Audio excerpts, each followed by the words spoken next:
माढ्याच्या अंजन गावातील खेलोबा येथे अचानक छत्रपती शिवाजी महाराजांचा पुतळा उभा राहिल्याने मराठा आणि धनगर समाजात संघर्ष निर्माण झाला आहे. या संघर्षात ओबीसी समाजाचे नेते प्राध्यापक लक्ष्मण हाके यांनी उडी घेतली आहे.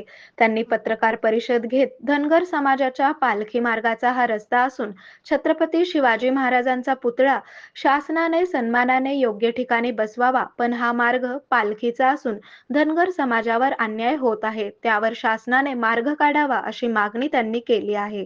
दरम्यान दोन्ही समाज एकमेकांसमोर आल्याने वाद विकोपाला गेला आहे.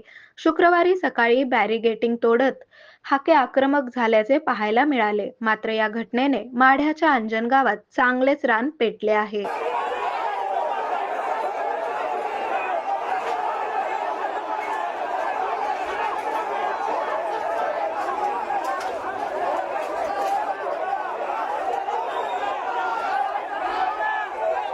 म्हणजे केवळ औषध नाही, तर निसर्गाच्या योग्य उपचारांनी मिळणारी खरी आरामदायक अनुभूती.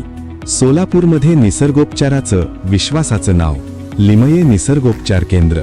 इथे उपलब्ध आहेत विना औषध उपचार पद्धती, ॲक्युप्रेशर, ॲक्युपंक्चर, कपिंग आणि मसाज थेरपी.